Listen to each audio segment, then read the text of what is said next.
Woo, son. Woo, son. I'm Sonia. I want to share my story with you. Yet I'm feeling a bit conflicted because it's very intimate.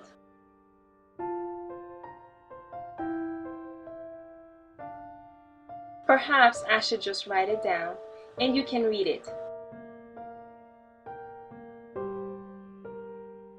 I think I am ready to share, so come on and have a seat. Listen to my story.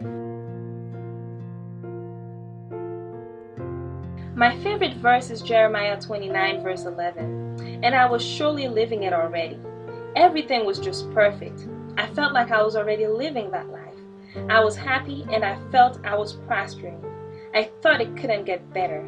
I know I was happy, just so happy. When I thought it couldn't get better, I met my best friend John, and he became the love of my life. He lifted me up and I couldn't be happier. But for whatever reason, Faith, my cat, did not like him. He was a nice guy, so I thought it was a matter of time before Faith falls in love with John too.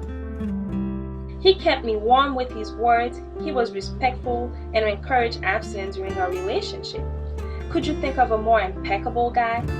I couldn't believe my life for the first time in my life. Everything was going perfect. I was truly happy. Every day I woke up with joy in my heart, and even more when he proposed and I agreed. We were always happy to see one another. We talked about our pending wonderful life to be.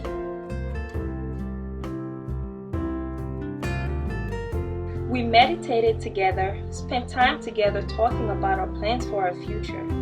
Lots of quality time. Everything was perfect, spectacular, and again, couldn't be better. Somehow, I wonder why Faith, my cat, wouldn't get along with John. It was somewhat weird to me. I later gave Faith away because John had developed some very bad allergies.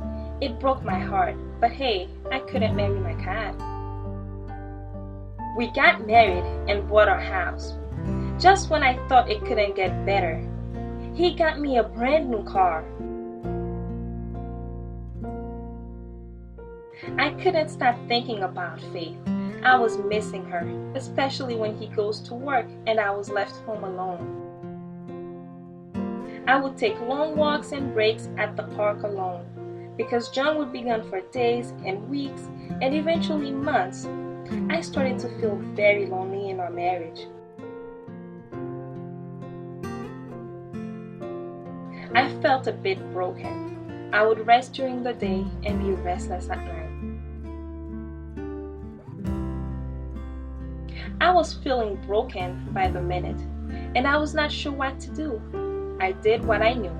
I meditated and I prayed over and over for my husband to be home, for my marriage to be fulfilled. So I waited.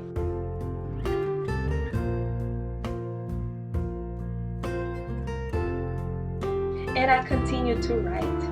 I wrote about everything, my journey, wishful joy and happiness, and the dream the day my husband will be home for good.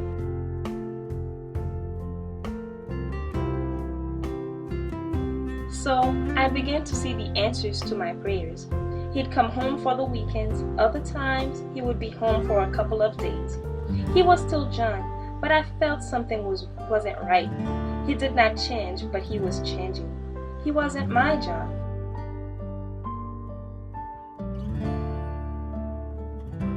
I was so broken.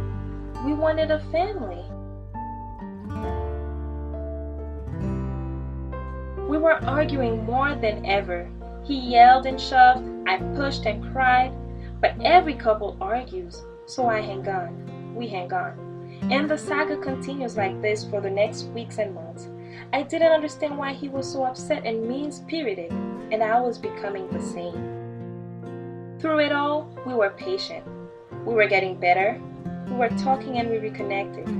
Then one day I went to clean his office while he was cooking dinner. I could not believe my eyes.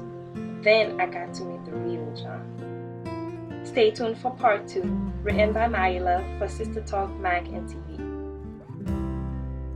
Voiceover by Abigaelle-Brevil. Thank you for spending time with us.